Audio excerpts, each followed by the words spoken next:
Hello, welcome to Full Record Jacket, the music podcast with me, Phil, and him, Ben. Now, we do this for 20 minutes at a time. We talk about music. We plan some of it. A lot of it ends up being completely what wasn't on the plan in any way whatsoever. But we hope you enjoy it, and we hope it sparks you off to listen to something that you maybe not heard in a while, or maybe hear some new music that you've not discovered before. And what we talk about mainly, I guess, would it be fair to say that it's mainly what you could call classic rock and alternative rock from way back as far as it goes? We'll go back to the early days of rock and roll, and we come forward through the 60s, 70s, up to the 90s, and even current stuff. Ben's all about current.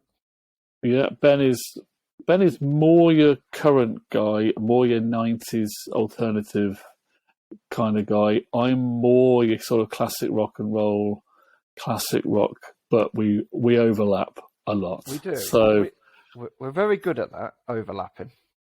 Now, last time we talked, we spoke about Ryan Adams, who is an incredibly prolific artist, both as a songwriter, singer-songwriter, and also a cover of other people's music. He has done in his career covers of songs by Taylor Swift. He did a whole Taylor Swift album.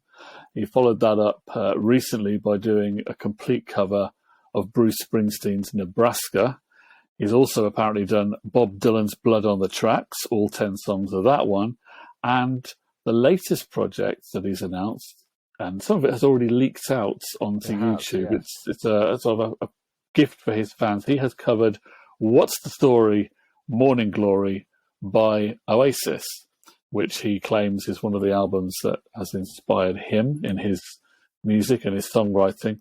And the thing about this that I found interesting, apart from the fact that he's revisiting Oasis, because of course Ryan Adams, if you look him up on Spotify, his most streamed song is his cover of Wonderwall. Wonderwall. And so he's been there before. Cover.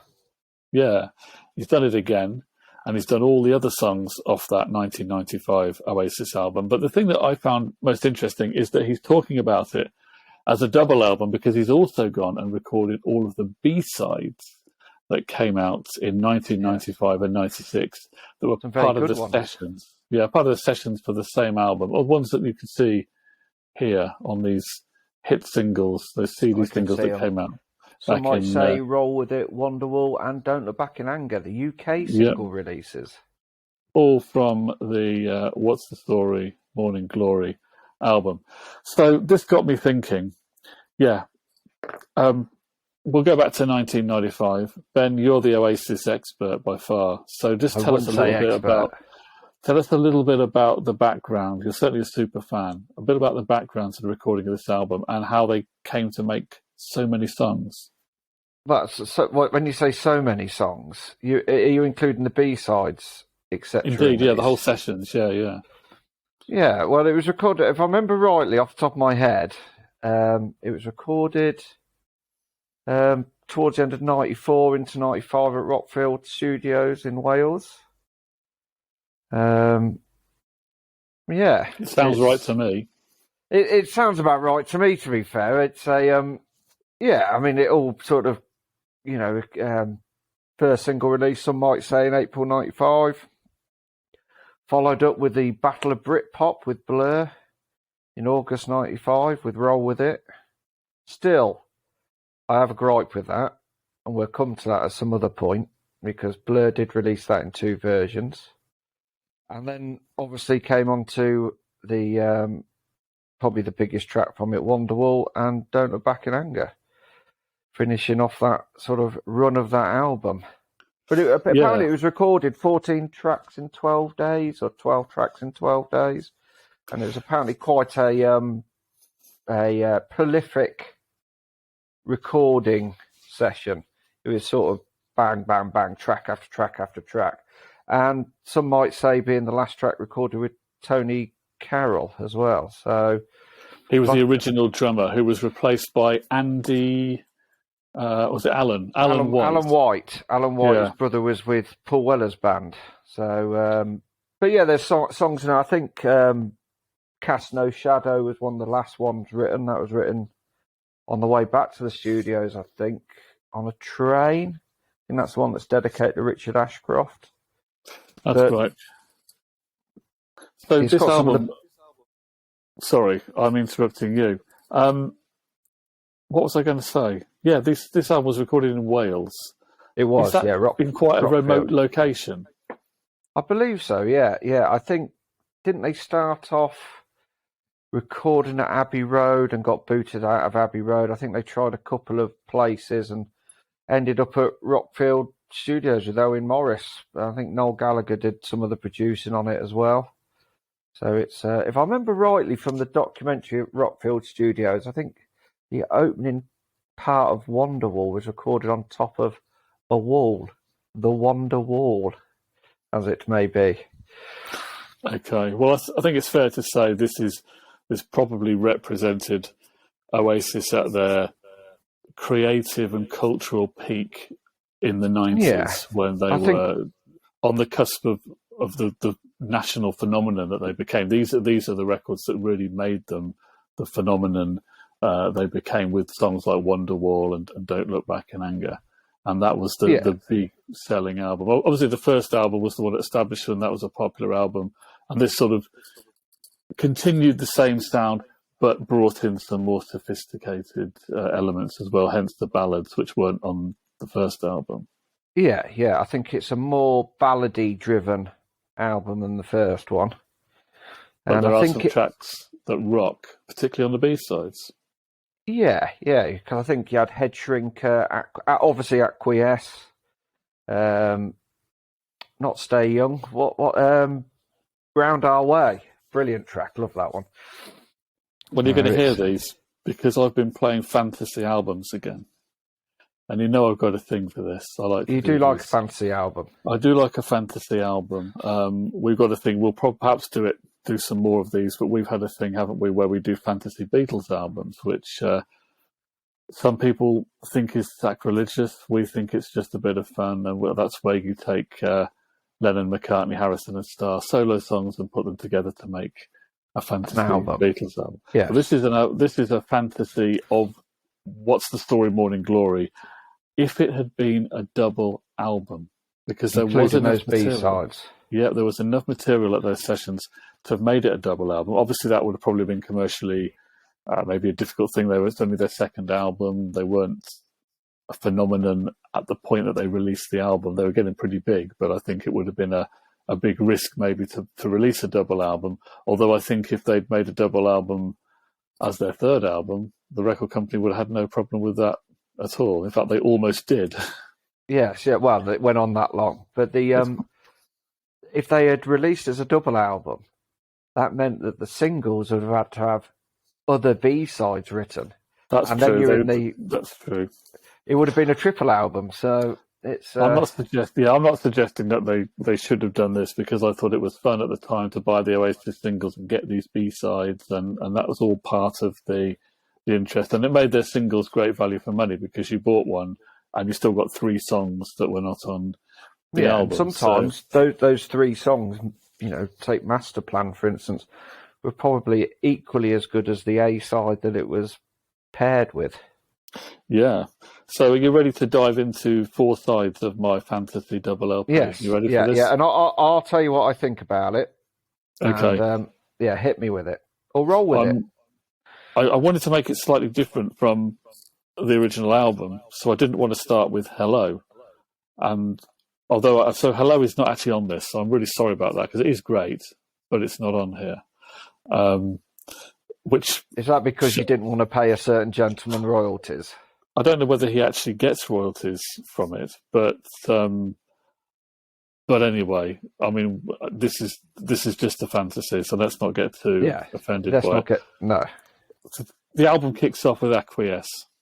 Yeah, good opener. Can't argue with that one. I don't think you can beat that. And so we've got quite a rocking track to start off with. So I thought, well, we need to keep the momentum going, but let's have something that's a little bit different in style, bit of fun. Let's go for Round Our Way.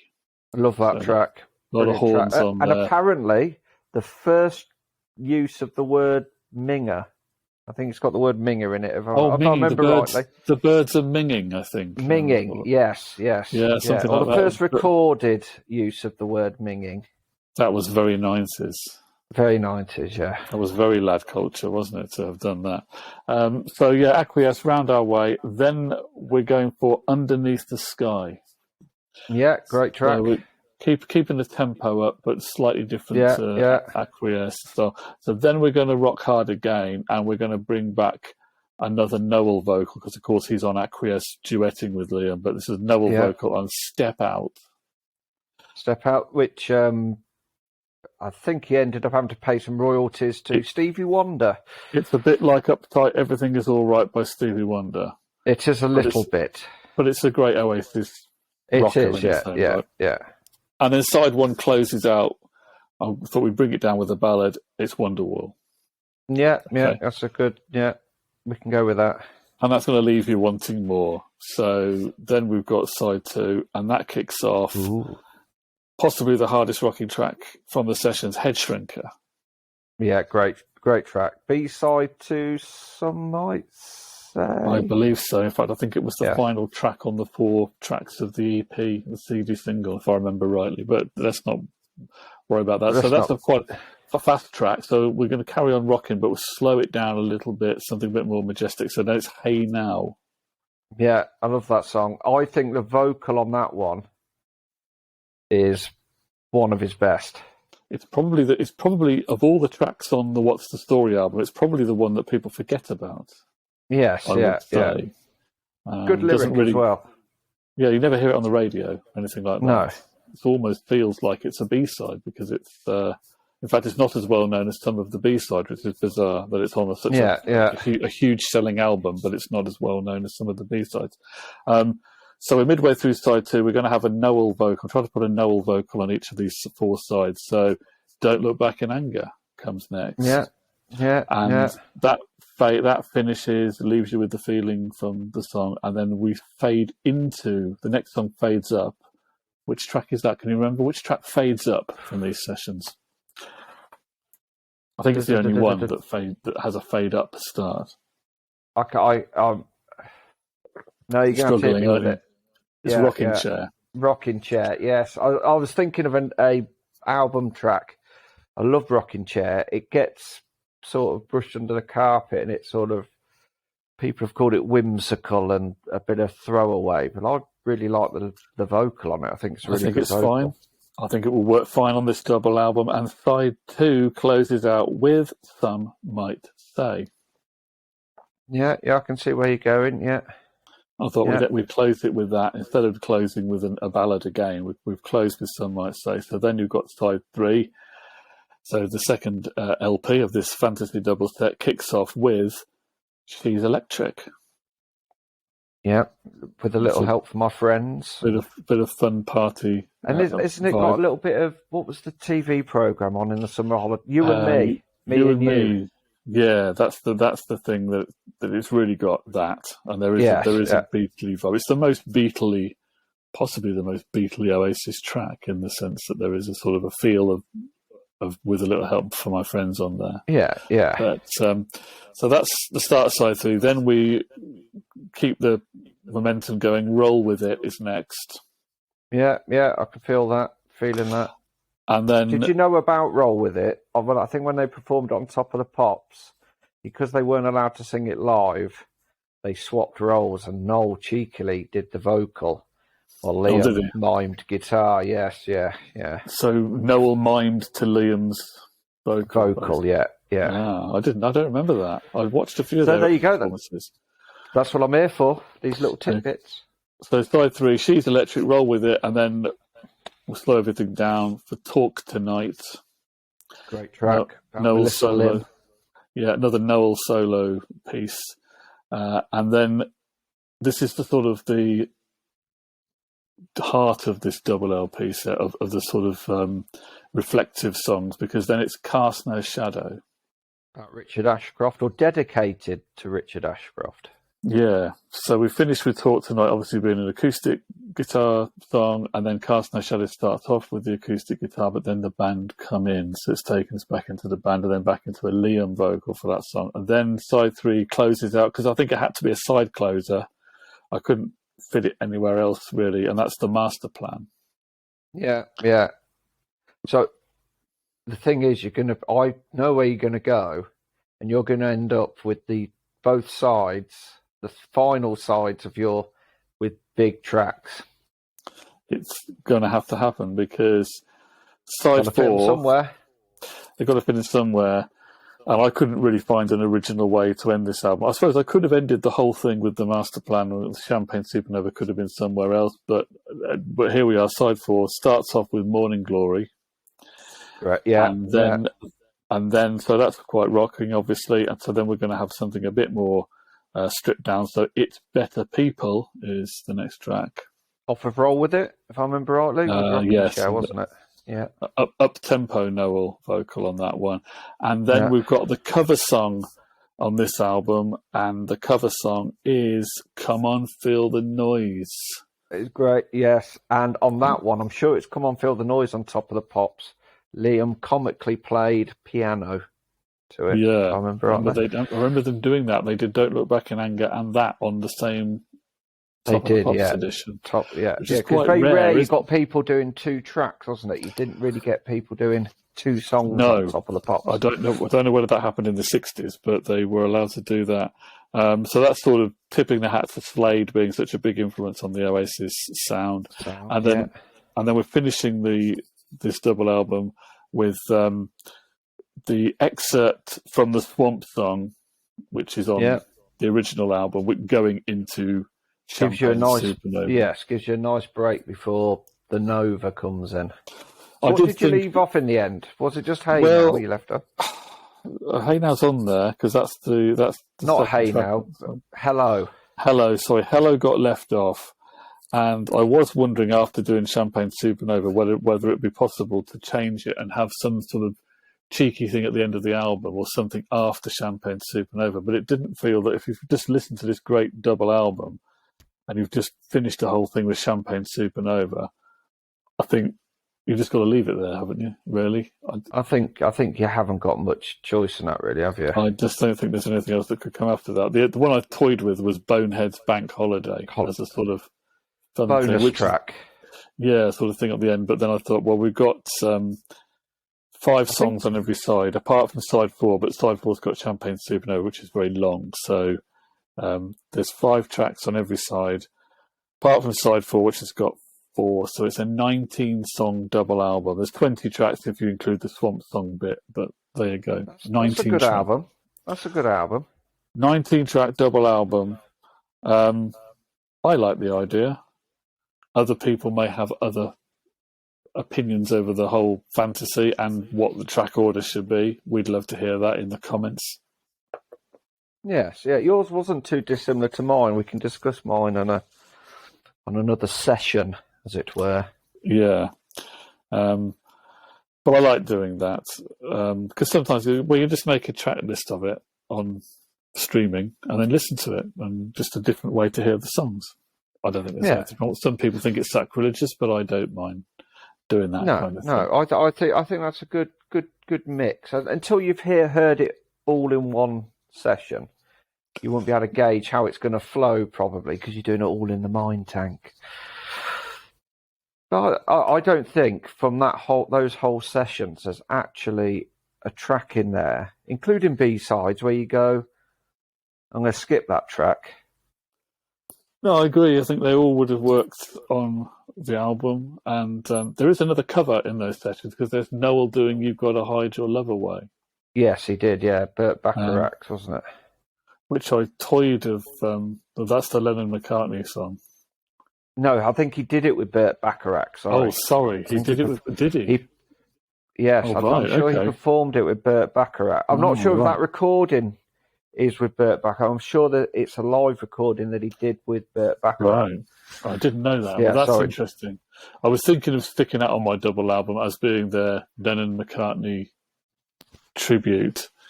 Yeah, I decided in the end there couldn't be too many covers on it, so I thought we'd go with the Slade one. I think one cover's enough, and people may say some of the tracks borrow a little bit, so they are almost covers in themselves. Yeah, I think the opening chords, "Don't Look Back in Anger or Imagine," and there's plenty in there, and people have spoken many words about it. So there's a fair few hat tips in there, but Noel Gallagher kind of does that deliberately, doesn't he? And it's a tribute rather than a steal. He knows what he's doing, and he doesn't expect anyone to think he's got away with it. I think it's no. I think the music journalist, is it John Robb with the mohawk haircut? I think he once said about Noel Gallagher on MTV that talent borrows, genius steals. So, and on that note, we've got to finish this particular recording. But Ben, thanks. No, Phil, thank you. Please come again.